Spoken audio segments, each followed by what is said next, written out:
சிறை வனாந்திரத்தினோடமாய் தான் நம்ம போயிட்டு இருக்கிறோம். சில குறைவுகள் இருக்கலாம். ஏன்னா தண்ணீர் இல்லாம இருந்துச்சு இஸ்ரவேல் ஜனங்களுக்கு வனாந்திர பாதையில. ஆனா கண்களை பிளந்து தண்ணீரை கர்த்தர் கொடுத்தார். ஆகாரம் இல்லாமல் இருந்துச்சு, மன்னாவை கர்த்தர் கொடுத்தார். அப்புறமா கேட்டாரு, நான் உங்களை 40 வருஷமா உங்களை நடத்தினே, உங்களுக்கு ஏதாவது குறை இருந்துச்சுதான், உங்களுக்கு என்ன சாட்சி சொல்லப்பட்டதுன்னு நீங்களே சொல்லலாம். அது ஒன்றுக்கும் குறைபடவில்லை என்று சொன்னார். In God's leading there is no lack.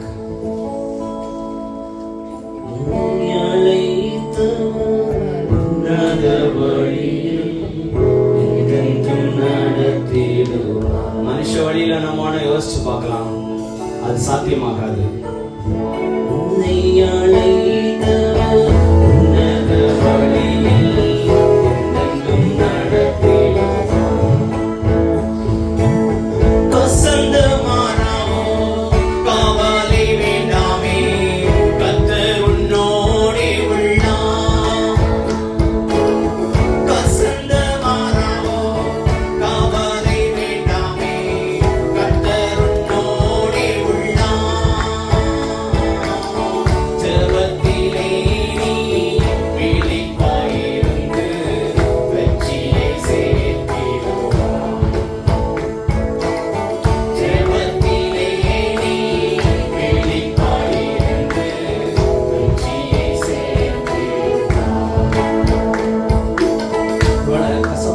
சூழ்நிலை நம்ம வாழ்க்கையில இருக்கலாம். மாறாவின் நீர் அவங்களுக்கு கசப்பா இருந்துச்சு, குடிக்க முடியல. They are complaining to the Lord. You know what God did? மனுஷ வழியில யோசிச்சு பார்த்தோம்னா, சரி இந்த தண்ணி எப்படியாவது ஒரு நல்ல தண்ணியா ரிவர்ஸ் ஆஸ்மோசிஸ் பண்ணியாவது ஒரு நல்ல தண்ணியா கொண்டு வரலாம்னு நினைப்போம். ஆனா ஆண்டவர் அதை மதுரமாய் மாற்றுகிற ஒரு நல்ல கருத்து மனுஷன் யோசிக்கவே முடியாது. ஜூஸ் மாதிரி இருந்தா அப்படி இருக்கும், அப்படி மாற்றுகிற ஒரு நல்ல ஒரு கர்த்தர் நம்மோடு கூட இருக்கிறார். உன்னத வழியில கர்த்தர் நடத்த எல்லாரும் கர்த்தரை ஸ்தோத்திரிக்கலாமா? அருமையான காலை நேரத்துக்காக ஸ்தோத்திரம். உடைய ஜீவனோட வசனத்தை இப்போ தியானிக்க முற்படுகிறோம். எங்களுக்கு உதவி செய்யப்போம். Help us, Lord. We need more of your help. We are weak without strength. Strengthen us with your might, with your spirit, with your precious words, holy words.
அந்த வாழ்வை கொடுப்பீர்,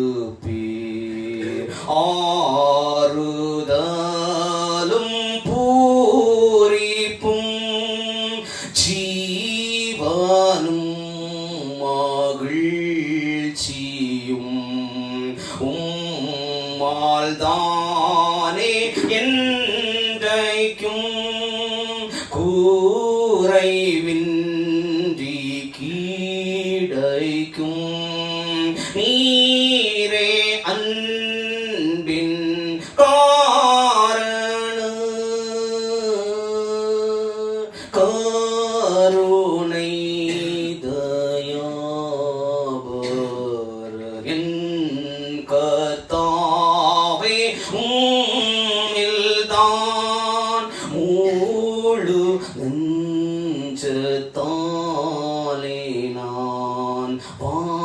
வாஞ்சை கொண்டு நீத்தவும் லோக வாழ்வை ஆர்ப்பமும் கூப்பாயும் என்றென்னுவே உம்மாயே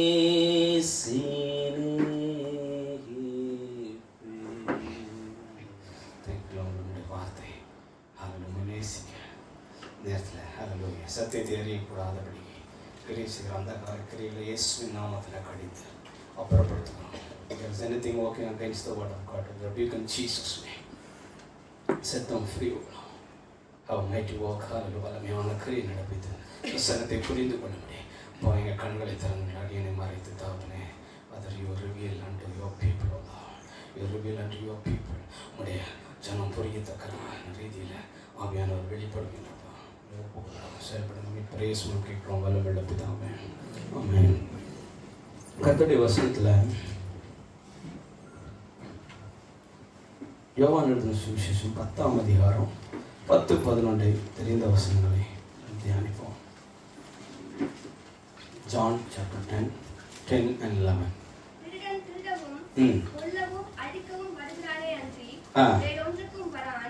நானோ அவர்களுக்கு ஜீவன் உண்டாயிருக்கவும் அது பரிபூர்ணப்படவும் வந்தேன். நானே நல்ல மேய்ப்பன். நல்ல மேய்ப்பன் ஆடுகளுக்காக தன் ஜீவனை கொடுக்கிறார். இந்த வசனத்தை எத்தனை பேர் படிச்சிருக்கிறோம்? எல்லாரும் வாசிச்சிருக்கிறோம். எல்லாரும் வாசிக்கலாம். 2-3 பேர் தான் கை வைக்கிறீங்க. சரி, இப்போ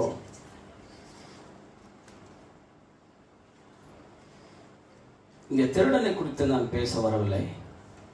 திருடன் எதுக்கு வந்திருக்கான்? திருடன் வந்திருக்கான், அப்புறம் கொல்லுவான், அப்புறம் அடிப்பான். சரி, நானும் அவைகளுக்கு ஜீவன் உண்டாயிருக்கவும் அது பரிபூர்ணப்படவும் வந்தேன் என்று இயேசு சொன்னார். இப்போ ஜீவன் உண்டாயிருக்க வேண்டும் என்றால் சில அம்சங்கள் நமக்குள்ள இருக்க வேண்டும். ஜீவன் அதில் சில காரியங்களை நம்ம பார்ப்போம். நானே நல்ல மேய்ப்பன். நல்ல மேய்ப்பன் ஆடுகளுக்காக தன் ஜீவனை கொடுக்கிறான். இப்போ ஒருத்தர் கொடுத்தாதான் நம்ம பெற்றுக்கொள்ள முடிகிற ரீதியில ஜீவன் இருக்காது. சரி, இதை குறித்து கொஞ்சம் ஆழமா நம்ம ஏதோ எனக்கு பிரசங்கிக்க தெரியும், உங்களுக்கு கேட்க தெரியும்ன்றதுக்காக நான் வரல. நல்லா பிரசங்கிக்கிறேன்றதை இன்னொருத்தர் சொல்லணுன்றதும் நான் வரல. நீங்கள் கொஞ்சம் புரிஞ்சுக்கணுன்றது நான் வாஞ்சிக்கிறேன். ஏன்னா நான் என்னுடைய ஸ்டைலே அப்படி தான் இருக்குது. இன்னொருத்தர் கேட்டு புரிய வச்சு தான் நான் புரிய வைக்கிறதுல தான் எனக்கு ஒரு திருப்தி. ஏன்னா நம்ம எல்லா வீக்கும் வந்து சீட்டை தொடச்சிட்டு போகிறதில்ல என்ன இல்லை பிரயோஜனம் இல்லை. நம்ம வர்றது நன்மைக்கு எதுவாக இருக்கணும், அதில் ஜீவன் உண்டாயிருக்கணும். சரி, இப்போ ஆண்டவர் ஜீவன் உண்டாயிருக்க வந்தேன் என்று சொல்லுகிறார். அந்த ஜீவன் இருக்குதா? ஆண்டவர் நான் ஜீவன் உண்டாயிருக்க வந்தேன் என்று சொல்லுகிறார். ஜீவன் இருக்கா நம்மகிட்ட? சாதாரண ஜீவனை சொல்லலை, எல்லாருக்கும் இருக்கு. நீங்கள் உயிரோட தான் இருக்கிறீங்க, யாரும் பணங்கள் அங்கே உட்காரல. உண்மையில ஆண்டவர் சொன்ன, ஆண்டவர் சொல்றாருல, நல்ல மேய்ப்பன் ஆடுகளுக்காக வசனத்தை பாருங்க. அப்படியே உட்காந்துருக்க கூடாது. அப்படியே நல்லா அப்படியே ஏதோ தாலாட்டு பாடுறாரு, அப்படியே கொஞ்ச நேரம் அப்படியே உட்காந்துட்டு பாஸ்டர் கரெக்டாக எனக்கு 40 minutes கொடுத்துருக்காரு. I have to close in 40 minutes. 9 start, 9:40 I have to close. நீங்கள் கொஞ்சம் கோஆப்ரேட் பண்ணணும். ஏன்னா நீங்கள் கோஆப்ரேட் பண்ணலன்னா நம்ம காலேஜில் லெக்சர் கேட்டது மாதிரி அவர் ஏதோ ஒன்று எடுப்பார், இவங்க கிரவுண்டை பார்த்து வந்துருப்பாங்க. இப்போடா பீரியட் முடியும், கவர் இப்படி பண்ணுவாங்க. அது முடியாதவங்க அந்த ஷூவெல்லாம் இப்படி பண்ணுவாங்க. எத்தனை பேருக்கு அந்த இதெல்லாம் தெரியும்? நான் போதும் மேம் சார், போதும் சார். இதெல்லாம் ஏன் அப்படி நம்ம பண்ணுறோம்? ஒன்றும் விருப்பம் இல்லை. Don't believe on what is speaking. அவருக்கு மேலேயும் நம்பிக்கை இல்லை, அவர் சொல்கிறதுக்கு மேலேயும் நம்பிக்கை இல்லை. அப்படி நம்ம இருக்க முடியாது. அப்படி நம்ம, ஏன்னா இது we are talking about life and death here. நீங்கள் அப்படி இருந்தீங்கன்னா மரணம் தான். அப்படி இருந்தோன்னா, ஏன்னா அப்படித்தான் வசனத்தில் வந்து என்ன ஒரு பக்கம் தான் சொல்லப்பட்டிருக்கும், எனக்கு ஜீவன் உண்டாயிருக்கும் பரிபூர்ணம் பண்ண. அப்போ அவர் இல்லைன்னா போச்சுடா, மரணம் தான் டெஃபினெட்லி. அதுக்கப்புறம் மரணம் வந்ததுக்கப்புறம் பிரதர் காப்பாற்றுங்கன்னா, அதான் மரணம் வந்துச்சு, அது ரொம்ப கஷ்டம். அதனால ஜீவன் இருக்கும் போதே செய்ய வேண்டியதை நம்ம நேர்த்தியாக செய்வோம். சரி, முதல்ல நல்ல அந்த இப்போ கேள்வி பதில் சொல்லுங்க. நல்ல மேய்ப்பன் ஆடுகளுக்காக தன் ஜீவனை கொடுக்கிறார். அந்த மேய்ப்பனுடைய ஜீவன் நம்மகிட்ட இருக்கா? இருக்கா? ரியலா? நிரூபிக்கலாமா? உங்க வாழ்க்கையில நிரூபிக்கணும், மற்றவங்க வாழ்க்கையில நிரூபிக்கணும். முதல்ல நம்ம வாழ்க்கையில நிரூபிக்கணும், அதுக்கப்புறம் அடுத்தவங்க வாழ்க்கையில. நீ தேறிட்டு சகோதரனை சிறப்படுத்து. நீ தாரலன்னா அவனையும் சிறப்படுத்த முடியாது, உன்னையும் சிறப்படுத்த முடியாது. பிரச்சனை அங்கதான் இருக்கு. நம்ம வாழ்க்கையில வந்து அது என்னுடைய தவறும் கூட. நான் சரி மற்றவங்களெல்லாம் பார்த்துட்டேன், நம்ம பார்க்க மாட்டோம்னு பிரச்சனை. ஆண்டவர் பிரின்சிபல்ஸ் கரெக்டாக சொல்லிருக்காங்க. நீ முதல்ல, அப்புறம் தூக்கம். நீ முதல்ல எழுந்தில்ல, அதுக்கப்புறம் அவங்க கொஞ்சம் தூக்கலாம். சரி, இப்போ கர்த்தருடைய வசனத்துல இருந்து ஜீவன் எங்க இருக்குதுன்னு தேடி கண்டுபிடிக்க போறோம்.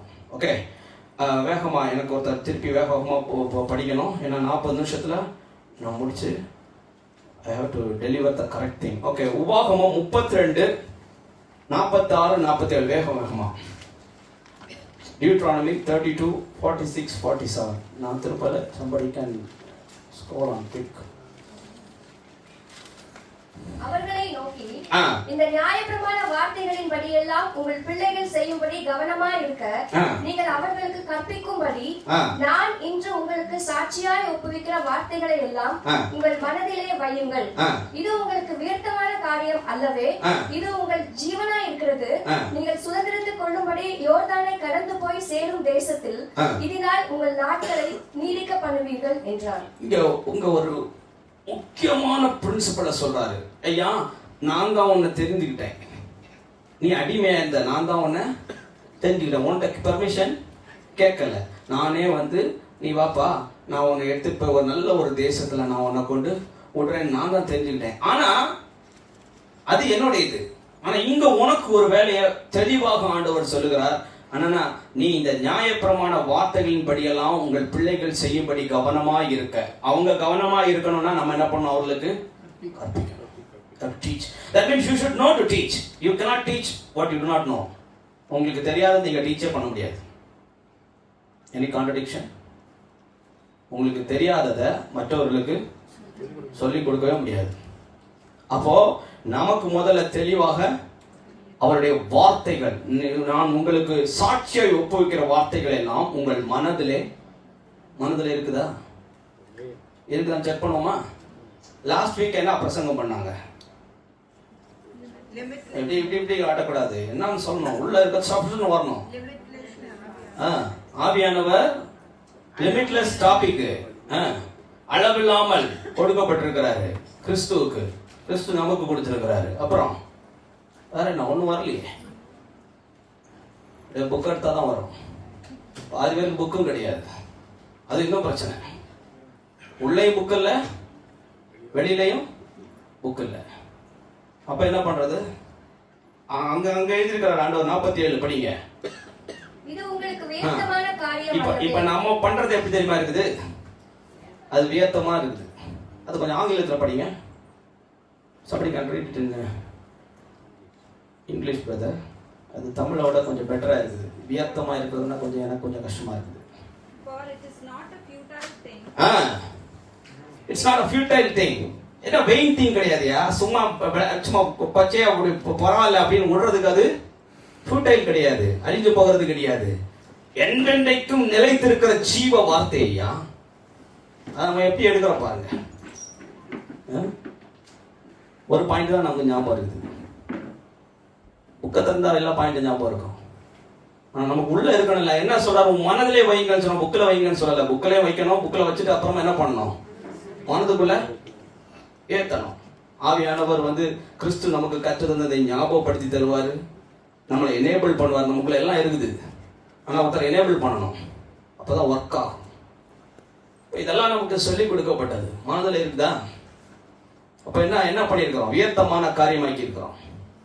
எப்படி? அதான் சொல்லிட்டேன், ஃபர்ஸ்டே சொல்லிட்டேன், ஏதோ நம்ம சப்ஜெக்ட் படிக்கிறோமா நம்ம நினைச்சிட்டு இருக்கிறோம். இல்லையா, உங்க வாழ்க்கையின் பாடம் இது.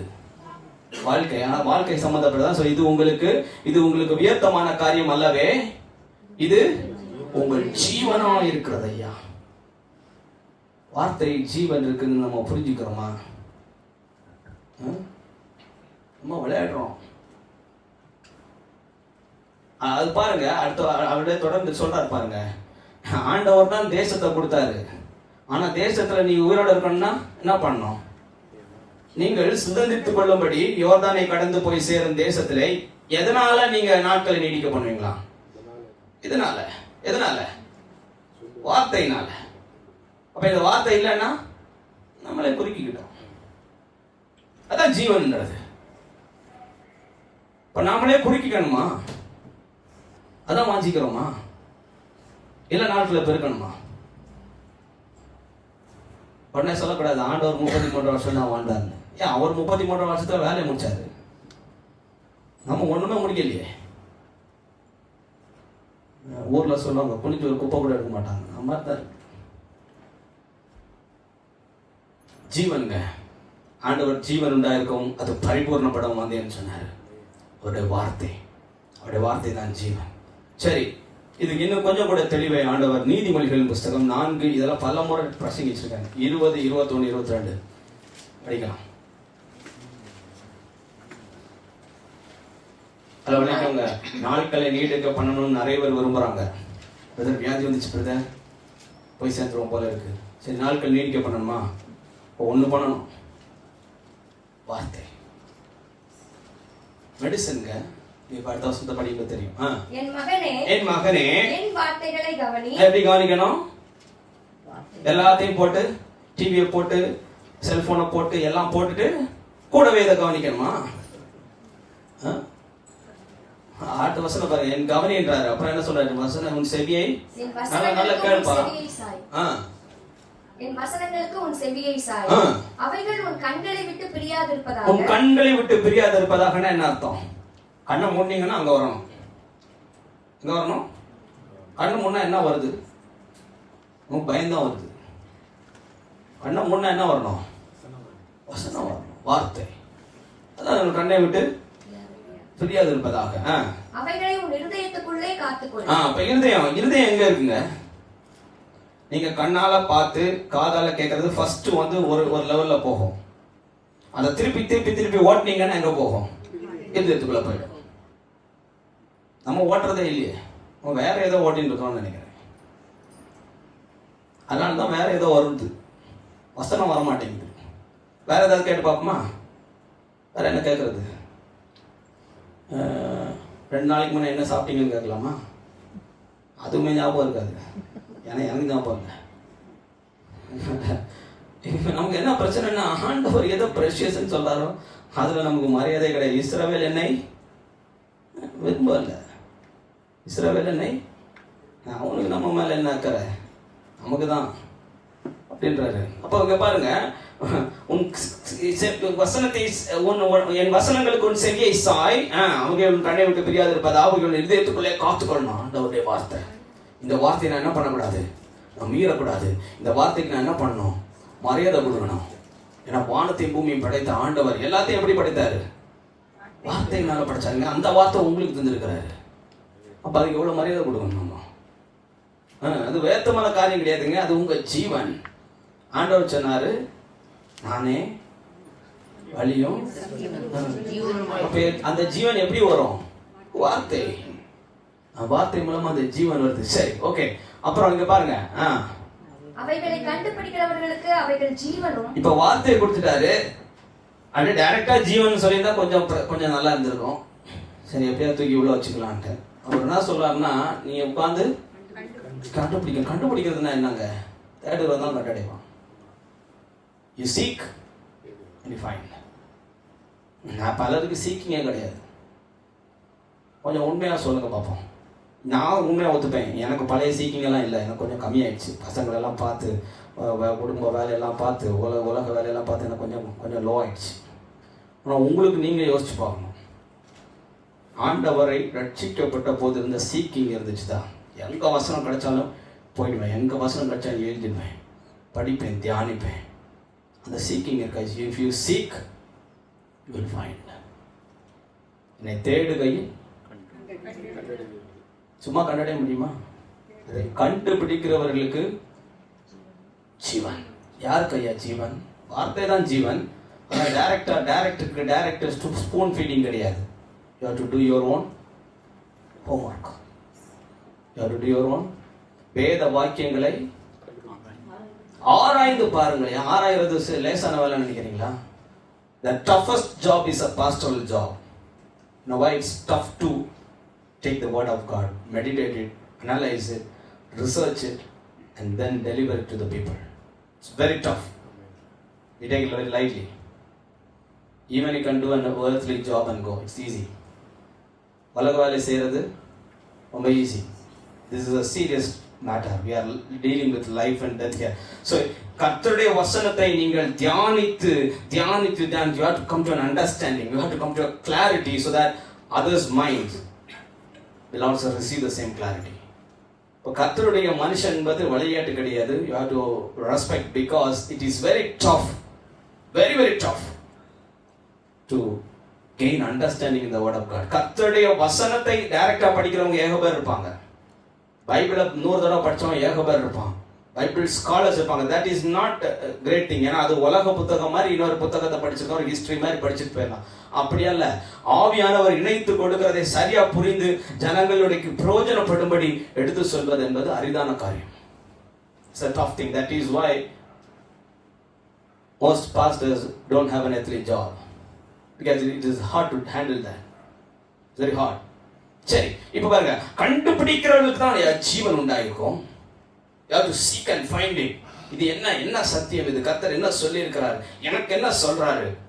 பொதுவா என்ன சொல்லி இருக்கிறாரு? எனக்கு என்ன சொல்றாரு? இதை தேடி கண்டுபிடிக்கிறவர்களுக்கு ஜீவன். அது மாத்திரமல்ல, உடலுக்கெல்லாம் உடலுக்கு ஒரு பிரச்சனைனா டாக்டர் போனா ஒரு பிரச்சனைக்கு தான் மருந்து கொடுப்பான். இதனால இன்னொரு சைடு எஃபெக்ட் வந்துச்சுன்னா அதை என்ன காக்காதான் பாதான், அவனை போய் கலப்பான். இப்படி ஒவ்வொரு சுத்தி மெடிசன் போட்டு இருக்க முடியுமா? ஆண்டவர் மட்டும்தாங்க நானே உன் பரிகாரியம் நான் தான் ஏன்டாரு. அது எப்படி நானேன்னு சொல்லிட்டு அப்படியே விட்டுறல சொல்லிருக்கிற பாருங்க. கண்டுபிடிக்கிற ஒரு ஜீவன். அதை கண்டுபிடிச்சிட்டேன்னா உன் உடலுக்கெல்லாம் ஆரோக்கியம் கிடைக்கும், ஜீவன் கிடைக்கும். உன் ஆத்மாவுக்கு உடலுக்கு ஆரோக்கியம் வேணும்ல? ஆரோக்கியம் வேணுமா வேண்டாமா? இல்லை அது வியாதியோட இருக்கலாமா? உடலுக்கு என்ன வேணும்? ஆரோக்கியம் வேணும். ஆரோக்கியம் எங்க இருக்கு? நீங்க வார்த்தையை தேடி கண்டுபிடிச்சு உங்களுக்கு பிரயோஜனப்படுத்தும் போது அங்க என்ன இருக்குது? ஜீவன். உடலுக்கெல்லாம் ஆரோக்கியம் இருக்குது. சரி, இது முதல் கருத்து. உடலுக்கெல்லாம் ஆரோக்கியம். ஐயா, நிறைய பேருக்கு உடல் பிரச்சனை இருக்குதுன்னா இதான் மருந்து. எனக்கு ஒரு சகோதரன் இருந்தார். he was very aged at the time. அவர் சொல்லாரு, he used to go to the cancer institute and give Bibles. Bible கொடுப்பா. ஏன்னு கேட்டா, உடலுக்கெல்லாம் ஆரோக்கியம் அது ஒன்று தான். உனக்கு புரியுதோ புரியலையோ, அதை நீ எடுத்தன்னா உடலுக்கு ஆரோக்கியம் கிடைக்கும். ஏன்னா நமக்கு தெரிஞ்ச உண்மையாக நம்ப தகுந்தது ஒன்று இது ஒன்று தான். மற்றதெல்லாம் ஓகே இப்போ மருந்து மாத்திரைகள் எடுக்கிறதுல தவறில்லை. பட் அதெல்லாம் வேதனை உள்ளது. ஆண்டவருடைய ஆசீர்வாதம் வேதனை இல்லாததுங்க. ஆசீர்வாதம் ஐஸ்வர்யத்தை தரும், வேதனை கிடையாது. வேதனை தர வரல. அது இதையும் அநேக உபத்திரவங்களால நம்ம ராஜ்யத்துக்குள்ள போன்றதை குழப்பக்கூடாது. அது வேற பிரச்சனை. அது எனிமினால வர பிரச்சனை. நம்ம டெரிட்டரிக்குள்ள ஏறும்போது அவன் கொஞ்சம் எதிர்ப்பான். என்னடா ஏன் ஏரியாக்குள்ள வந்திருக்கிறான்னு. அதில் கொஞ்சம் அடிதடியெல்லாம் இருக்குதான் செய்யும். அது உலகத்தில் உங்களுக்கு உபத்திரவம் ஒன்று. ஆனால் இங்கே கர்த்தர் என்ன பண்றது இல்லை. அவருக்குள்ள நமக்கு என்ன இருக்குது? ஆரோக்கியம், சுகம். நீர் ஒருவரே எங்களை சுகமாய் தங்க பண்ணுகிறோம். அவருடைய ஜீவன் நமக்குள்ள கொடுத்திருக்கிறார். ஐயா, அவருடைய ஜீவன். சரி, அடுத்தது போவோம். யோவான் 6:63. இன்னொருத்தர் யோவான் 1:4.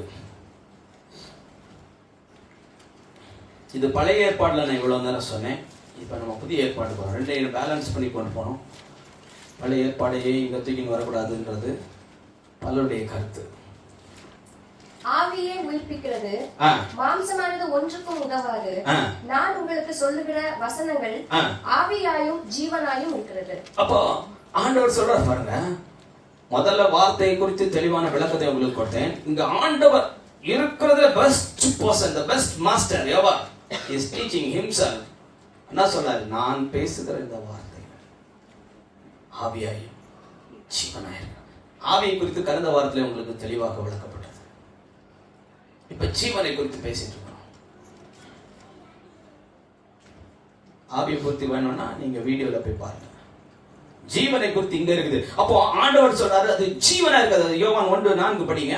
அவருக்குள் ஜீவன் இருக்குது. அவருக்குள்ள இருக்குது அந்த ஜீவன். அவர் வாயை திறந்து பேசினா அந்த ஜீவன் வெளியே வருது. அந்த ஜீவன் மனுஷனுக்கு ஒளியா இருந்தது. அந்த ஜீவன் மனுஷனுக்கு எப்படி இருக்கு? இருள இருக்க முடியாது. இருளின் கிரியைகளுக்கும் அங்க இடம் இல்லையா? மரணத்துக்கு அங்க இடம் இல்ல. ஜீவன் உண்டாயிருக்கவும் அதை பரிபூர்ணப்படவும் வந்தேன் என்று சொன்னார். ஆண்டவருடைய நோக்கத்தை அவர் சொல்றார். நான் எதுக்கையா வந்தேன்? அவர்களுக்கு ஜீவன் உண்டாயிருக்கணும். அந்த ஜீவன் எங்க இருக்கு? நான் பேசுகிற இந்த வார்த்தைகள் ஆவியாயும் ஜீவனாயும் இருக்கிறது என்று சொல்லுகிறார். சரி, இது முதல் கருத்து. ஆண்டவருடைய ஜீவன் நமக்கு எங்க இருக்குதுன்னா அவருடைய வார்த்தையில இருக்கிறது. இரண்டாவது ஐக்கியத்தில் இருக்கிறது. சங்கீதம் 133:1-3 இதை பலமுறை போதகர் நமக்கு சொல்லியிருக்கார். I don't know how many of you understood this. பலமுறை சொல்லியிருக்கார். Can anybody recognize or recall it? There he has kept blessing and life forever. அங்க வச்சிருக்கிறாரியா? ஒன்று, இதோ சகோதரர் ஒருமித்து வாசம் பண்ணுகிறது, எத்தனை நன்மையும் எத்தனை இன்பமுமானது. அந்த கடைசி 3ஆம் வசனத்துல கடைசி பகுதி. அங்கே கர்த்தர் என்றென்றைக்கும் ஆசீர்வாதத்தையும் ஜீவனையும் கட்டளையிடுகிறார். எங்க வச்சிருக்கிறாரு? எங்க வச்சிருக்கிறாரு? சகோதரர் ஒருமித்து ஐக்கியத்துல. நம்ம ஒருமித்து வாசம் பண்றோமா? ஜீவன் உண்டாக மற்றவங்களுக்கு பக்தி வித்திக்கு ஏதுவான கிருபை நிறைந்த கர்த்தருடைய வசனத்தை பேசுறோமா? கொஞ்சம் யோசிக்கணும். இல்ல எதையோ கண்ட கதையை பேசிட்டு. ஏன்னா அதெல்லாம் பண்ண காலம் இருக்கு, அதை விடுங்க. அதை காணாதவர் போல இருந்தார். இப்ப அதை பேசிட்டு இருக்க நமக்கு தரம் இல்லை. நம்ம போக வேண்டிய தூரம் வெகு தூரம் சீக்கிரமா கடந்து போகணும். நேரம் முடிஞ்சு போயிடுது. கர்த்தர் வந்துடுவாரு. எங்க எங்க ஜீவனை ஆசீர்வாதத்தை வச்சிருக்கிறாரு? எங்க வச்சிருக்கிறாரு? வசனத்தை பாத்தீங்களா? கொஞ்சம் படிக்கிறீங்களா? Very tough if you don't get it. இதோ சகோதரர் ஒருமித்து வாசம் பண்ணுகிறது, எத்தனை நன்மையும் எத்தனை இன்பமும். ஐயா, சகோதரர் ஒருமித்து. ஏன் சபை கூடி வரோம்? ஐக்கியம். சரி, ஐக்கியம் நீங்க அதனால என்ன? அங்கே ஜீவனை ஆசீர்வாதத்தை கர்த்தர் வைத்திருக்கிறார். ஐயா, உங்களில் ஒருவன் வியாதிப்பட்டால் என்ன அர்த்தம்? நம்ம ஒரு இடத்துல கூடுறோம், அங்க ஒருத்தனுக்கு பிரச்சனை, என்ன அங்க ஜீவனை கர்த்தர் கொடுக்கிறேன்றார். உங்களில் ஒருவர், உலகத்தில் ஒருவர் சொல்லியிருந்தா கொஞ்சம் நல்லா இருந்திருக்கும். ஆனா அப்படி சொல்லல. அவருக்கு தெரியும் என்ன சொல்லணும், சொல்லிக் கொடுக்க வேண்டியதில்லை. உங்களில் ஒருவர். இப்ப நம்மில் ஒருவர்னா நம்ம மற்றவங்களுக்கு எப்படி இருக்கணும்? ஜீவனை கடத்துறோம்ல. We have to be carriers of life, that life. ஒரு மரண பிரச்சனையோட வந்துட்டாருன்னா நம்ம ஜீவனை கொடுத்தோம்னா என்ன ஆகும்? அவன் மரணம் என்ன ஆகும்? மரணமே மரித்து போயிடும். மரணம் ஜீவனால் விழுங்கப்படும். அதான் சொல்லியிருக்குல்ல. ஆண்டவர் என்ன பண்ணாரு? மரணத்தை ஜெயமாய் எப்படி விழுங்கினார்? அவர் ஜீவன் உள்ளவருங்க. அந்த ஜீவன் நமக்குள்ள இருந்தா என்ன ஆகும்? இந்த மரண வல்லமையும் அலறடிச்சு ஓடிடும். அது எங்க இருக்கு? அது ஐக்கியத்தில் இருக்கு. சரி, புதிய பிரமாணத்துல வருவோம். எபிரேயர் 10:24-25. மேலும் அன்புக்கும் நற்கிரியைகளுக்கும் நாம் ஏவப்படும்படி ஒருவர் கவனித்து. ஒருவர் ஏன் கவனிக்கணும்? ஏன்னா ஒருவர் இல்லைன்னா நமக்கு ஐக்கியம் இல்லை. நமக்கு ஐக்கியம் இல்லைன்னா என்ன இல்லை? ஜீவன் இல்லை. ஜீவன் இல்லை, ஆசீர்வாதம் இல்லை. Forever he has declared life and blessing forever. என்றென்றைக்கும் ஆசீர்வாதத்தையும் ஜீவனையும் கட்டளையிட்டு இருக்கிறார். என்றைக்கும் ஐயா. அதனால ஒருவருக்கு ஒருவர் அன்புக்கும் நற்கிரிக்கு நம்ம ஏவப்படணும். நல்லா இருக்கிறாரா பிரதர், நல்லா இருக்கிறாரா பிரதருக்கு ஏதாவது பிரச்சனை இருக்குதா பார்த்து அவங்களுக்கு ஜெபித்து நம்ம அவங்கள பலப்படுத்துறது நம்ம வேலை. ஏன் அப்படி செய்யணும்னா அங்க ஆசீர்வாதமும் ஜீவன் இருக்கு ஐயா.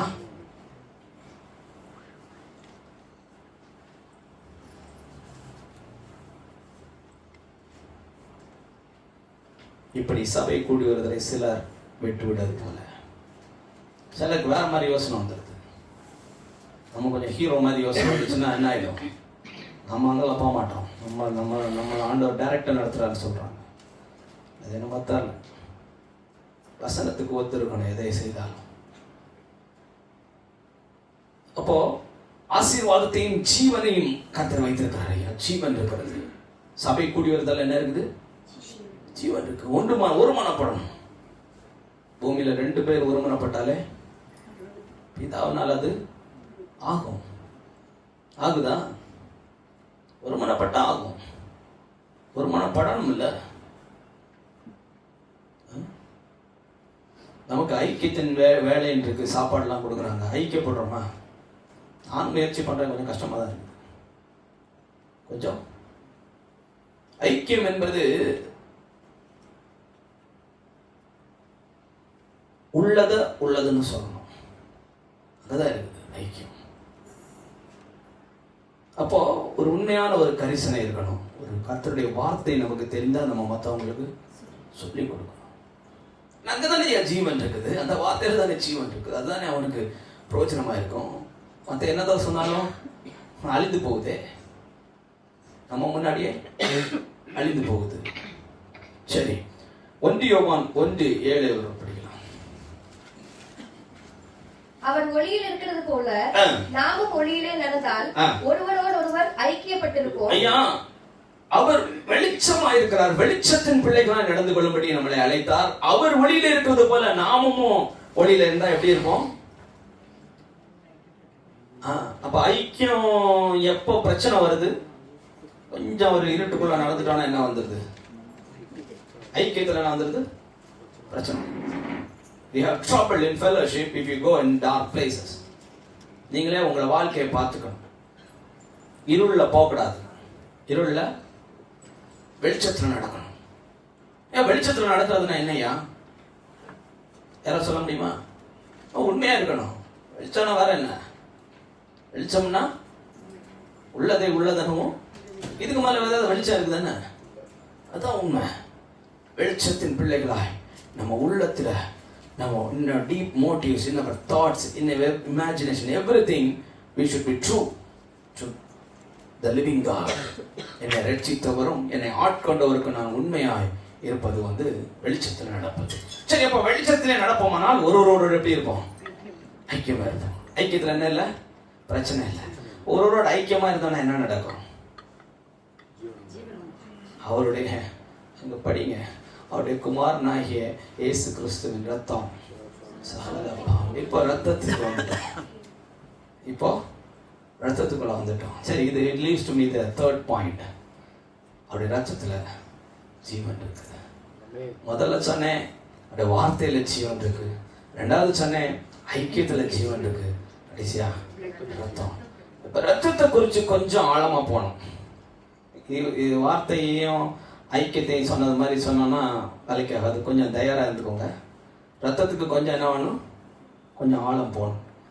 சரி, இதுக்கு முன்னாடி சொன்ன ரெண்டுக்குமே ஒரு ஏற்கனவே சொன்னேன்.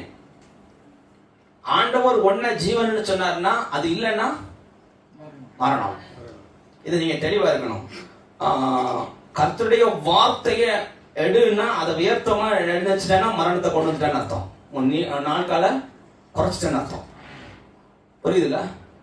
ஆண்டவர் சொன்னார் இதனாலே உன் நாட்களை நீடிக்க பண்ணுவாய். அப்ப அதை மதிக்க மாட்டேன்னா நீ ஏன் குறைச்சிட்ட? ஓகே, மரணத்தை உண்டு பண்ணிப்பேன். சரி, ரெண்டாவது ஐக்கியம். 1 கொரிந்தியர் 11:17 படிங்க.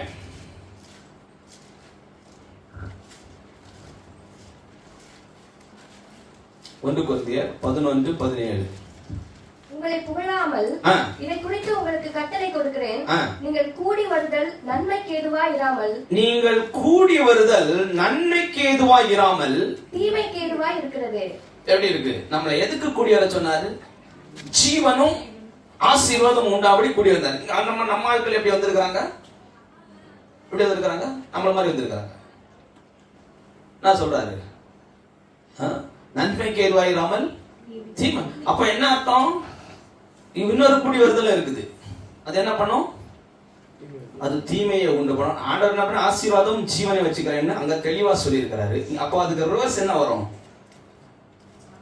ஜீவனுக்கு பல மரணம் வரும், ஆசீர்வாதத்துக்கு பல சாபம் வரும். நன்மைக்கு அவங்க முதல்ல என்ன சொன்னார்? சங்கீதம் 133:1 என்ன சொல்லிருக்கு? இதோ சகோதரர் ஒருமித்து வாசம் பண்ணுவது எத்தனை நன்மையும். அப்ப அதுக்கு ரிவர்ஸ் என்னது? தீமை. இன்பத்துக்கு மாறாதா? இப்ப நாம யோசிச்சு பார்க்கணும். நாம கூடி வர்றது அப்படி இருக்குதா, இப்படி இருக்குதா?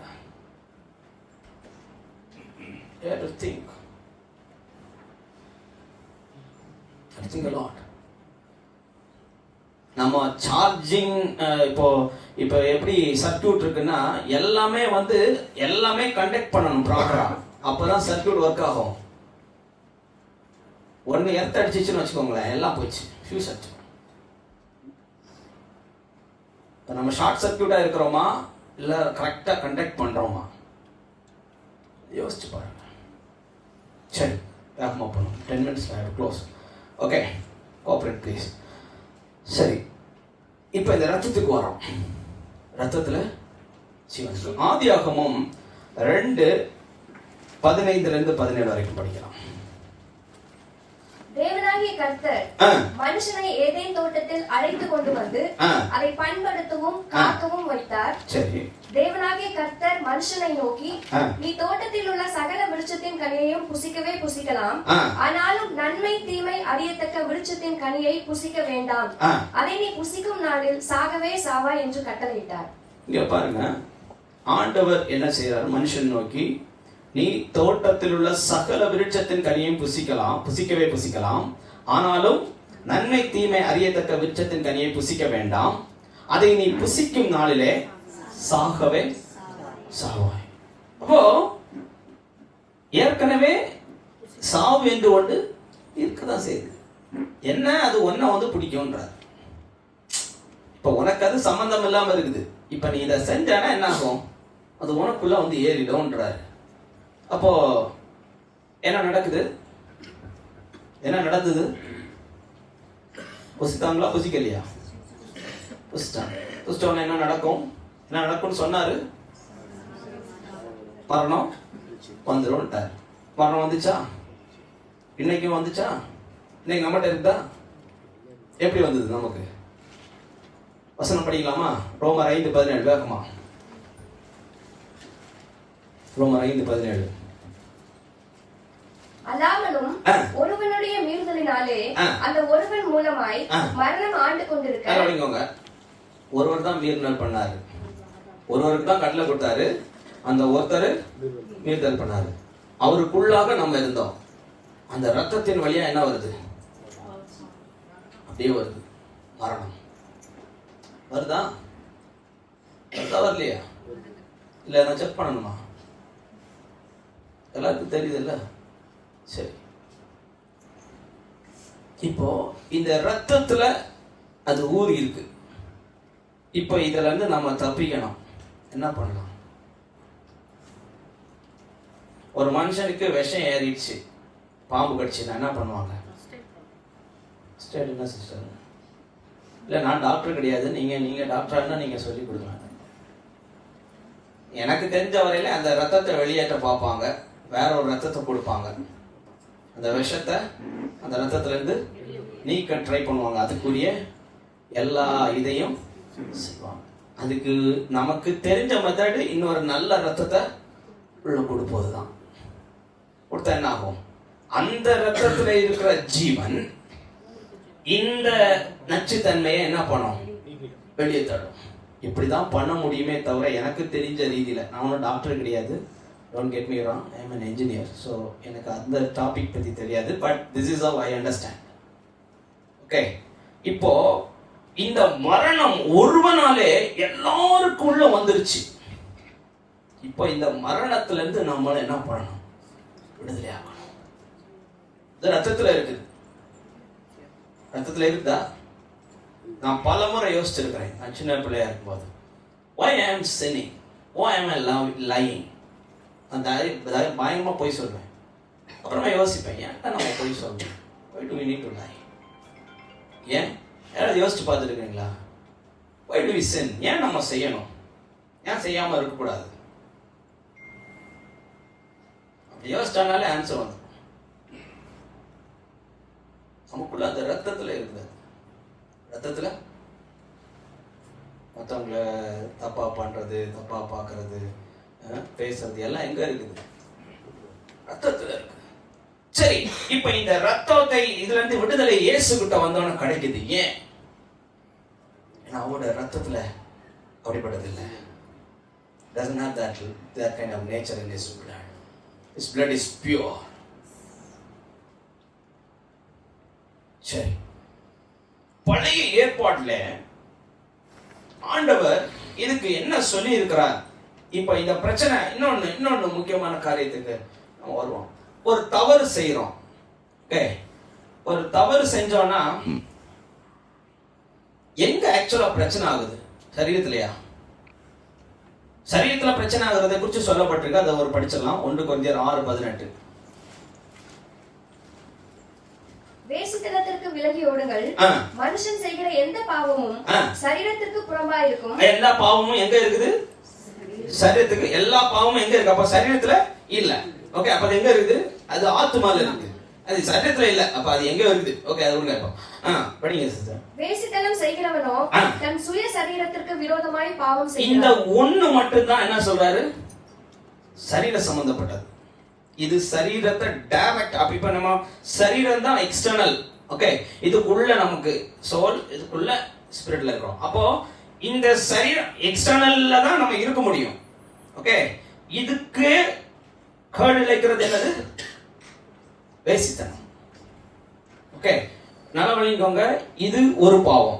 இதை தவிர்த்துள்ள எல்லா பாவமும் எங்க இருக்குது? இந்த பாவம் செஞ்சோன்னா என்ன ஆகும்? வெளியில கட்டப்படுவோம். சரீரத்தை இயங்க முடியாது. ஓகே, இந்த பாவம் செஞ்சா என்ன பண்ண முடியாது? சரீரம் ஒழுங்கா இயங்காது. ஏன்னா இது சரீரத்திலே பாவம் இருக்குது. இப்ப மத்த பாவம்ல எங்க இருக்குது? உள்ள கேஜ் போட்டுச்சு. வெளியே நல்லா தான் இருக்குது. அதெல்லாம் நல்லா பார்க்கலாம், சிரிக்கலாம் பண்ணலாம். ஆனா உள்ள என்ன பிரச்சனை? உள்ள கட்டப்பட்டிருக்கிறோம். ஆத்துமா கட்டிச்சு. ஒரு தப்பு செஞ்சிட்டீங்கன்னு வச்சுக்கோங்களேன், ஒரு பொய் சொல்லிட்டீங்க, தூங்க முடியுமா? ஏன்? உள்ள பிடிச்சிச்சு. வெளியில எல்லாம் நல்லா என்ன மாதிரி நான் சொல்ற மாதிரிலாம் சொல்ல முடியுமா? அப்படி இப்படி ஃபிட் அவுட்டுக்கலாம். ஆனா உள்ள you are caught, you are bound in your soul. What's the remedy? அதுக்கு தீர்வு என்ன? லேவியராகமம் 17:11. மாம்சத்தின் உயிர் இரத்தத்தில் இருக்கிறது. மாம்சத்தின் உயிர் இரத்தத்தில் இருக்கிறது. நான் அதை உங்களுக்கு பலிபீடத்தின் மேல் உங்கள் ஆத்துமாக்களுக்காக பாவ நிவர்த்தி செய்யும்படிக்கு கட்டளையிட்டேன். பாவ நிவர்த்தி செய்வதற்கு என்னத்தை கட்டளையிட்டாரு? ரத்தத்தை பலிபீடத்துல. சரி, 14 படிங்க. சகல மாம்சத்துக்கும் இரத்தம் உயிராய் இருக்கிறது. சகல மாம்சத்துக்கும் ரத்தம் ஜீவனாய் இருக்கிறது. ரத்தம் ஜீவனுக்கு சமானம். ரத்தம் ஜீவனுக்கு சமானம். ஆகையால் எந்த மாம்சத்தின் ரத்தத்தையும் புசிக்க வேண்டாம். சகல மாம்சத்தின் உயிரும் அதன் ரத்தம் தானே. அதை புசிக்கிற எவனும் அறுப்புண்டு போவான் என்று இஸ்ரவேல் புத்திரருக்கு சொன்னேன். இங்க தெளிவா நீங்க பாத்தீங்கன்னா இதுல கொஞ்சம் ஆழத்தை புரிஞ்சுக்கணும். ஆண்டவர் ஏன் ரத்தத்தை புசிக்க கூடாதுன்னு சொல்றாரு பழைய பிரமாணத்துலன்னா, எந்த ஒரு உயிரினத்துக்கும் அந்த ரத்தத்துலதான் எல்லாமே இருக்குது.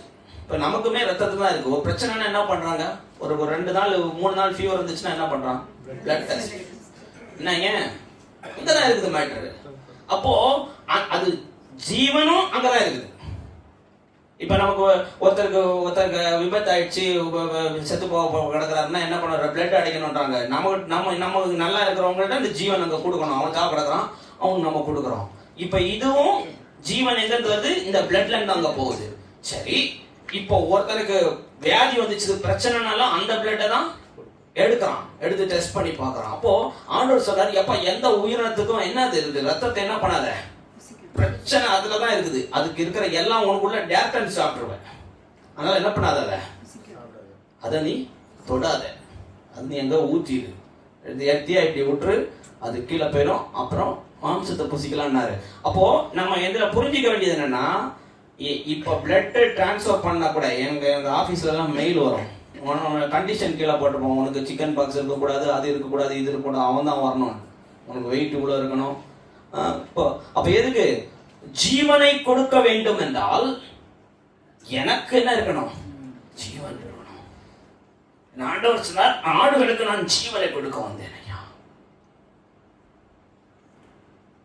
ரத்தத்துல தான் ஜீவன் இருக்குது, மாம்சத்தின் உயிர் ரத்தத்துல இருக்குது, ரத்தம் ஜீவனுக்கு சமானம். அப்போ நம்ம இட்லி சாப்பிடுறோம், ஆக்சுவலா ரத்தத்தை தான் சாப்பிடுறோம், புரியல இல்ல, ரத்தத்தை சாப்பிடுறோமா இட்லியை சாப்பிடுறோமா,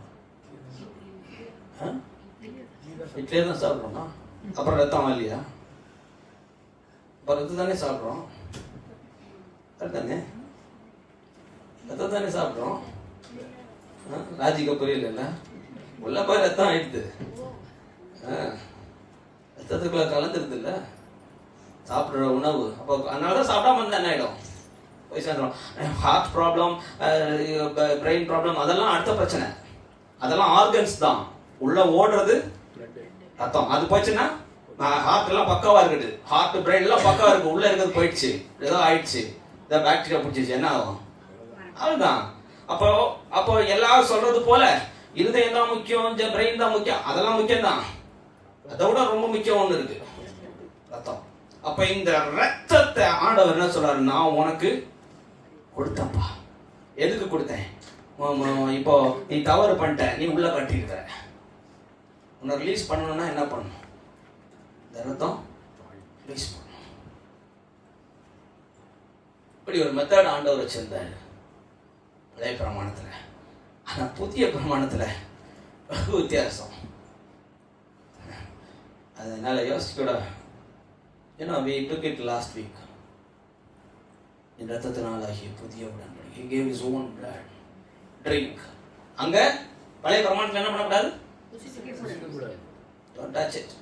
இங்க drink. யாருக்கா ஃபர்ஸ்டா தான் முடியும்.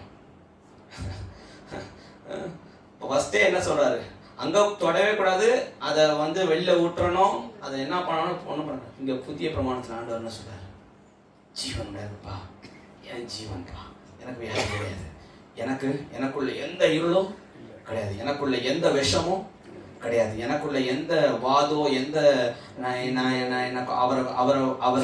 அவரை சித்திரவதை பண்ணும்போது கூட அவர் கோபப்படல, அவர் எந்த இதுவும் அந்த ரத்தத்துல இல்ல. அந்த ரத்தத்தை என்ன பண்ணாரு, உங்களுக்கும் எனக்கும்.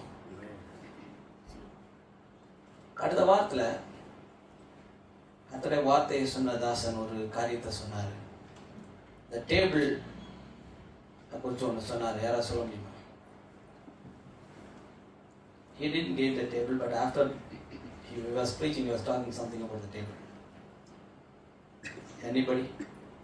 எல்லாருக்கும் பொதுவானதுன்னு சொன்னார்.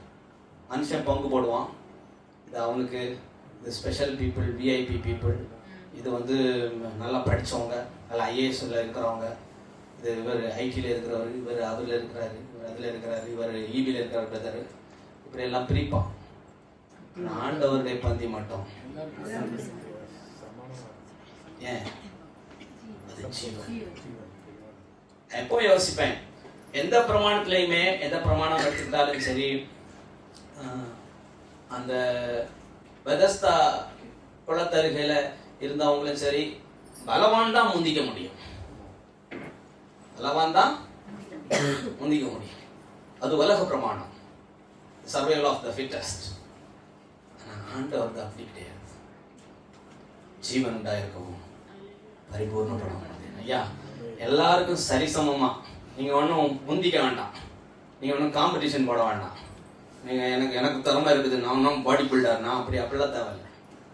அப்படிலாம் சாதாரணமா இருந்தா போதும். உங்களை கத்த தெரிஞ்சுக்கினாரா, உங்களுடைய ரத்தம் சகல பாவங்களை நீக்கி நம்மளை சுத்தி இருக்கு.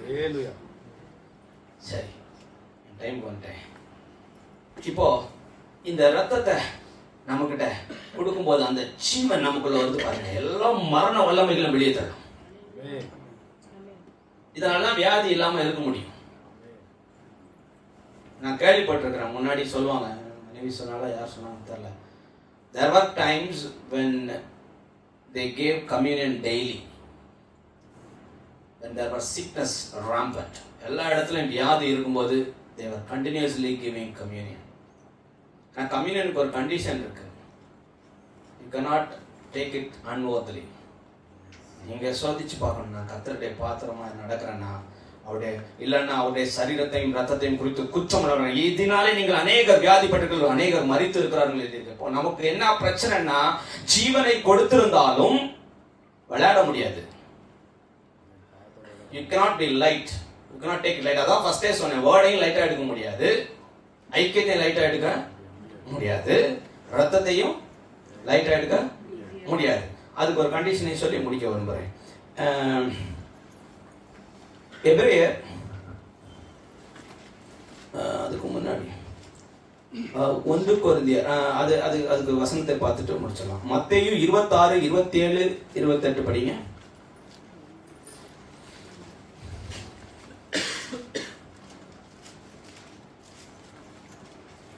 பின்பு பாத்திரத்தையும் எடுத்து ஸ்தோத்திரம் பண்ணி அவர்களுக்கு கொடுத்து, நீங்கள் எல்லாரும் இதிலே பானம் பண்ணுங்கள்.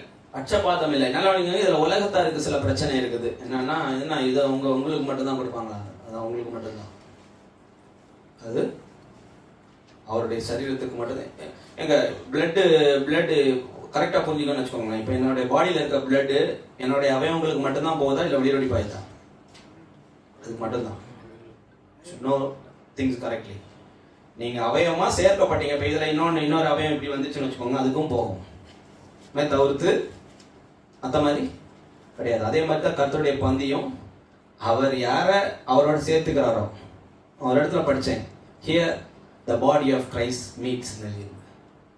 அவருடைய சரீரமா நம்ம அவயவமா இருந்தோம்னா நமக்குள்ள என்ன பாயும்? அந்த ரத்தம், அவருடைய பந்தி. நீங்கள் எல்லாருக்கும் அவர் கொடுக்கிறாரு. எல்லாரும் இதிலே பானம் பண்ணுங்கள். இது பாவ மன்னிப்பு உண்டாகும்படி அநேகருக்காக சிந்தப்படுகிற புது உடன்படிக்கைக்குரிய என்னுடைய ரத்தம். ஆண்டவருடைய ரத்தம் ஐயா.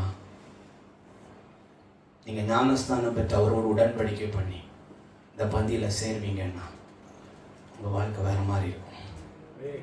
மரணத்தை ஜெயித்த ஒரு வாழ்க்கை நீங்க வாழ்வீங்க. மரண வல்லமைகள் நம்மளை மிரட்ட முடியாதுலாம் சொல்ல மாட்டேன், வியாதி வராதுன்னு யாரும் சொல்ல முடியாது. ஆனா வியாதியை மேற்கொள்ளுகிற ரத்தம் ஆண்டவராய் இயேசு கிறிஸ்துவின் ரத்தம். அந்த ஒரு ரத்தம் தான் ஜெயிக்கும். ஆட்டுக்குட்டியின் ரத்தத்தினாலும் சாட்சியின் வசனத்தினாலும் அவனை ஜெயித்தார்கள். இந்த ஒண்ணுல தான் ஜெயிக்க முடியும். வியாதி உங்களை மிரட்டுதான், இந்த ரத்தத்தை காட்டுங்க. Show the blood. Show the blood of Jesus. Not your blood. The blood of Jesus. இயேசுவின் ரத்தம், இயேசு கிறிஸ்துவின் ரத்தம். The blood of the Lamb, the sinless blood that was shed for the remission of sins. அப்போ இந்த ரத்தத்தை நம்ம லைட்டா எடுக்கக்கூடாது. 1 கொரிந்தியர் 10:14 படிங்க சிஸ்டர்.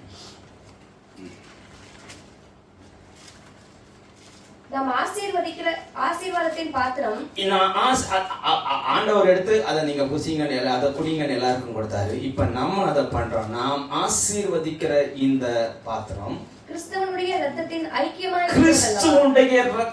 ஐக்கியமா இருக்குது ஐயா. அதனாலதான் இதை நம்ம லைட்டா எடுக்க கூடாதுன்னு சொல்றோம். அவருடைய ரத்தம் ஐயா, அது விளையாட்டு கிடையாது. இப்ப கூட நீங்க பாத்தீங்கன்னா, ஒருத்தன் கஷ்டப்படுறான்னா உடனே போய் பிளட் கொடுப்பீங்களா? நான் கொடுக்க மாட்டேன். ஏன்னா ஒரு தடவை கொடுத்து எனக்கு தலையெல்லாம் ஆடிச்சு.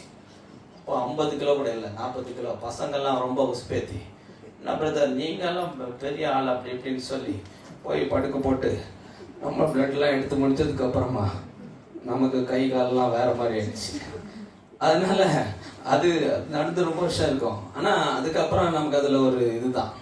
இப்போ நான் அது ஒரு தயக்கம் தான். நான் என்ன சொல்றேன்னா, இப்போ நீங்கள் ஒரு தயக்கம் இல்லாத நீங்களே கொடுக்க மாட்டீங்க. ஏன்னா நம்ம பிரதருடைய அப்பாவுக்கு வந்து பிரச்சனை இருந்த போது நம்ம ஈஸ்வர் பிரதர் வரலையா எனக்கு? பிரதர் இருக்கா, நம்ம பிரதர் தான் கொடுத்தாரு. எனக்கு கொஞ்சம் பயமா இருந்தது, பிரதர் கொடுத்தாரு. நான் உண்மையை ஒத்துப்பேன். ஏன்னா எனக்கு அந்த ஒரு அனுபவம் பின்னாடி இருந்ததுனால எனக்கு, உங்களுக்கு அந்த அனுபவம்னா நீங்க கொடுக்க மாட்டீங்க, அது எனக்கு தெரியும். ஏன்னா எனக்கு அந்த தைரியம் இருந்ததுன்னா நீங்களும் கொடுக்க மாட்டீங்கன்றதுல நான் I can assume it very clearly. Pastor கொடுப்பாரு. இப்போ 1-2 பேர் எக்ஸப்ஷன்லாம் விடுங்க பாஸ்டர், காமனா பேசுவோம்.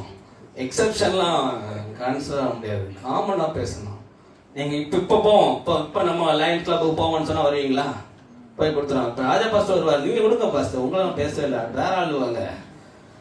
இப்போ நம்ம போவோம் அப்படின்னா வரமாட்டோம். எனக்கு தெரியும் ஒரு சின்ன கலக்கம் உள்ள இருக்கும். என்ன நம்ம ஜீவன் போகுது, இன்னொருத்தருக்கு ஜீவன் வருது, நம்ம ஜீவன் போச்சு.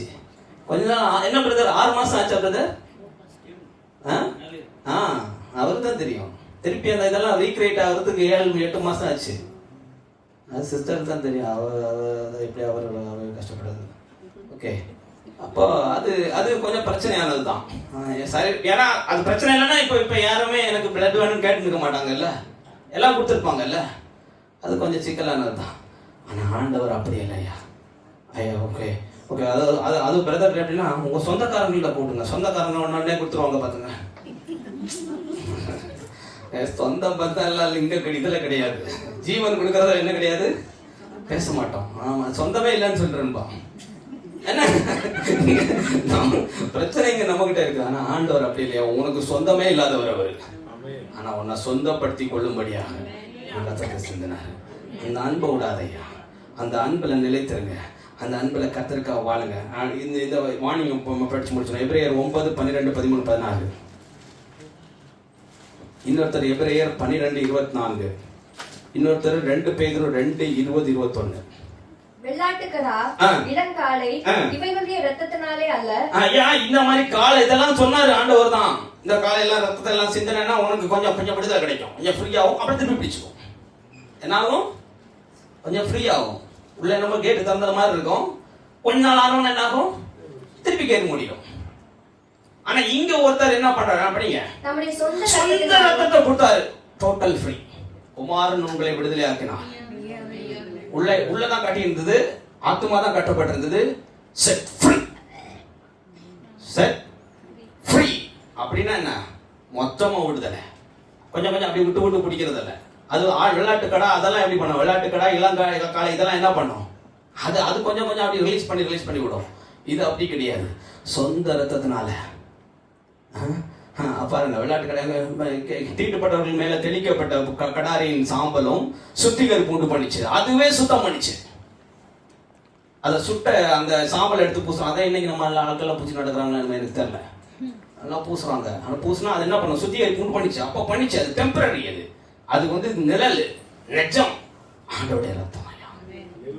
நெஜம், it's real, it's really flowing right away. இப்படியே பாயும், ஜீவன் உள்ளது. ரத்தம் எப்படி தெரியல, அப்படி புட்டா பாயும், அப்புறம் கொஞ்ச நேரத்தில் காஞ்சிரும். அதுதான் பிளட், ரியல் பிளட். அப்போ படிங்க சிஸ்டர். அடுத்து ஒரே தரம் மகா பரிசுத்த ஸ்தலத்திலே அவங்க 14 படிங்க.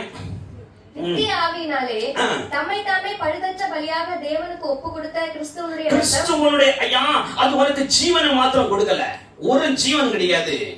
எல்லாரும் நான் உயிரோட இருக்கிறேன்னு சொல்றதுக்கு அல்ல. அது என்ன சொல்லிருக்குன்னா, அவருக்கு ஊழியம் செய்யறதுக்கு. ஓ மனசாட்சி, செத்த கிரியைனா மரணத்தை உண்டு பண்ணுகிற மனசாட்சி. மரணம் எதை பார்த்தாலும் மரணம். நான் செத்து போயிடுவேன், நான் உயிரோடு இருக்க மாட்டேன். மரண கிரியைகள், செத்த கிரியைகளாக உன்னை சுத்திகரிக்கும். எதுக்கு, நீ ஜீவனுள்ள தேவனை சேவிக்கணும் ஐயா. அவருக்கு முன்னாடி உலகத்துல போய் நிக்கணும். அவருக்காக ஜீவனுள்ள தேவன் பிள்ளை நான்ட்டு அப்படி நிக்க உனக்கு தைரியத்தை அது கொடுத்திருக்குது. அடுத்த வருஷம் 12, 24 படிங்க. புது உடன்படிக்கையின் மத்தியஸ்தராகிய இயேசுவினிடத்திற்கும் ஆபேலுடைய ரத்தம் அங்க ஒரு ரத்தம் பேசுது, அந்த ஒரு ரத்தம் துடிச்சு பேசுது, ஐயா இவனை பழி வாங்கிடுங்கன்ட்டு. ஆனா இங்க ஆண்டவராகிய இயேசு கிறிஸ்து ஜீவன், அவரிடத்துல இருக்கிற ஜீவன், அவரிடத்துல இருக்கிற பாவ மன்னிப்பு, அவரிடத்துல இருக்கிற நீதி, அவரிடத்துல இருக்கிற பரிசுத்தம் எல்லாம் என்ன பேசுது, நன்மையானவைகளை பேசுகிற ரத்தமாகிய நன்மை. ஐயா சகோதரர் ஒருமித்து வாசம் பண்ணது நன்மை இருக்குது. இங்க ஆண்டவருடைய ரத்தம் தெளிக்கப்படுகிற ரத்தத்துல நன்மை இருக்கிறது. நன்மையான எந்த ஈவம், பூர்ணமான எந்த வரும் அவரிடத்திலிருந்து வருதுயா. ஜோதி இறங்கி வருகிறது. அடுத்து கடைசியா இந்த ரத்தத்தின் உடன்படிக்கையை நம்ம மீறி நடக்கலாமா? எபிரேயர் 10:29 படிங்க. இன்னொருத்தர் 2 பேதுரு 2:20-21 வேகமா. தேவனுடைய குமாரனை காலின் கீழ் மிதித்து தன்னை பரிசுத்தம் செய்த உடன்படிக்கையின் இரத்தத்தை பரிசுத்தம் பண்ண உடன்படிக்கையின் இரத்தம் ஐயா. உன்னை பரிசுத்தம் பண்ணது, உன்னை விடுதலையாக்குறது, உன் ஆத்துமாவை விடுதலை பூரணமாய் குமாரன் உங்களை விடுதலையாக்குற மெய்யாப்பை விடுதலையாக்குற அந்த இரத்தத்தை அசுத்தம் என்று எண்ணலாம். ஏன் அந்த ரத்தம் உனக்கு ஜீவனை தந்ததே அந்த ரத்தம் தான். இல்லைன்னா மரணம் ஒண்ணு ஆட்கொண்டு இருக்கும். நாம செஞ்ச பாவம் மாத்திரம் இல்லைங்க, பல பாவங்களுக்கு பாவம்னு சொன்னா அதுக்கு கிளாசிபிகேஷன் கிடையாது. பாக்க மொத்தத்தில் அது விஷம், அவ்வளவுதான். ரத்தத்தை பொறுத்தவரையிலையும் விஷம் ஏறிச்சுன்னா விஷம் ஏறிச்சு, தட்ஸ் இட். அதுல எந்த யாருக்கு விஷம், எவன் வச்ச விஷம்லாம் கிடையாது. இங்க நம்ம பாவத்துக்கு கேட்டகரி போட்டு இருக்கிறோம். அது பிரச்சனை இல்லை, ஜீவனை கொடுக்கணும், அவ்வளவுதான். டாக்டர் போயிட்டு இது எங்க இருந்து வந்த, எங்க இருந்து பிடிச்ச, ஏன் இப்படி பண்ணான்னு கேட்டுக்க மாட்டாரு. போன நேரம் அறுத்துட்டு என்ன பண்ணுவாரு, ஆகுற வேலையை பார்ப்பாரு. வெயினை கட் பண்ணி உள்ள குத்திடுவாரு. நீ துடிச்ச அழுதானா பார்த்துக்க மாட்டாரு. பார்த்துட்டு தான் நீ போய் சேர்ந்துருப்ப. இங்கே அப்படிதான். அதை காலுக்குள்ள போட்டு என்ன பண்ணக்கூடாது, மிதிக்கக்கூடாது. அதை அசுத்தம்னு என்ன பண்ணக்கூடாது. கர்த்தருடைய ரத்தத்தை நீங்க என்ன பண்ணக்கூடாது, அற்பமா நமக்கு ஜீவன். சரி, அடுத்த வசனம். நல்ல பாவத்தை செய்யக்கூடாது. உன் பாவத்திலிருந்து விடுதலையாக்கும்படி இயேசு கிறிஸ்து ரத்தம் சகல பாவம் நீக்கி உன்னை சுத்திகரிக்கும் தான். ஆனா நீ என்ன பண்ணக்கூடாது, நீ பாவம் செய்யணும் கேரண்டி கிடையாது. 2 பேதுரு 2:20-21 உனக்கு எந்த லைசன்ஸ் கிடையாது. 2 பேதுரு 2:20-21 கர்த்தரும் இரட்சகருமாய் இருக்கிற இயேசு கிறிஸ்துவை அறிகிற அறிவினாலே உலகத்தின் அசுத்தங்களுக்கு தப்பி ஐயா, அந்த அசுத்தமான ரத்தம், அந்த கரை நிறைந்த ரத்தம், அந்த பாவம் நிறைந்த ரத்தம், அந்த கட்டப்பட்ட உனக்கு ஆத்துமால இருந்து கர்த்தர் விடுதலை கொடுத்தாரே. மறுபடியும் அவைகளில் சிக்கிக்கொண்டு மறுபடியும் போய் என்ன பண்ணாத, மறுபடியும் போய் அங்க போய் என்ன பண்ணாத, முதல்ல தெரியாம விழுந்துட்டேன். இப்ப என்ன பண்ணாத, போய் தலைய கொடுக்காத. தலைய இப்ப நீ கொடுத்தனா தப்பிக்கிறது கஷ்டம். தப்பிக்கிறது கஷ்டம் மட்டும் இல்ல, முதல்ல இருக்கிறதோட ரொம்ப ஒஸ்ஸாயிடுவேன். அதான் போட்டு சிக்கி கொண்டு ஜெயிக்கப்பட்டால் அவருடைய பின் நிலைமை முதல்ல கூட நீ பரவாயில்ல, அன்பிலிவரா இருந்தா கூட வெளிவரா இருந்து கேடுகிட்டு போக கூடாது. ஸ்ட்ரிக்ட் வார்னிங் இருக்குது. வசனத்துக்கு கீழ்ப்படிந்து கர்த்தருடைய சத்தத்தினால உண்டான மீட்பை பாதுகாத்துக்கணும். ஏன்னா துணிகரமா பாவம் செஞ்சானா இனி ஒரு பலி கிடையாது. இனி ஒரு பலி, ஒரே பலி, ஒரே ரத்தத்தினால நம்மளை நீதிமான்களாய் மாற்றி நித்திய மீட்பை உண்டு பண்ணியிருக்கிறார். இதை என்ன பண்ணக்கூடாது, விளையாட்டு கடக்கூடாது. அதனாலதான் நீங்க அநேக வியாதிப்பட்டிருக்கீங்க, அநேகர் நித்திரை அடைந்திருக்கிறார்கள் கர்த்தர் சொல்லியிருக்கிறார். நம்மை நாமே நிதானித்து ஆண்டவருடைய ரத்தத்தை தான் ஓடுதா, ஆண்டவருடைய ரத்தம் ஓடலைன்னா ஓட்டணும். யாராவது ஒருத்தர் கசப்பு உண்டானால் கிறிஸ்து மன்னித்தது போல மன்னிக்கணும். நம்ம ஒருவரோட ஐக்கியமா இருக்கணும். நம்ம 2 பேரும் ஒருமனப்பட்டு கேட்டோம்னா கர்த்தர் கொடுப்பாரு. எல்லாம் கர்த்தருக்கு மகிமை. இந்த can you summarize it? இங்க ஜீவன் இருக்கு. எதுக்காக வந்தார் இயேசு? ஜீவன் உண்டாயிருக்கும், பரிபூர்ணப்படவங்க வந்தாரு. ஜீவன் எங்கெல்லாம் இருக்கு?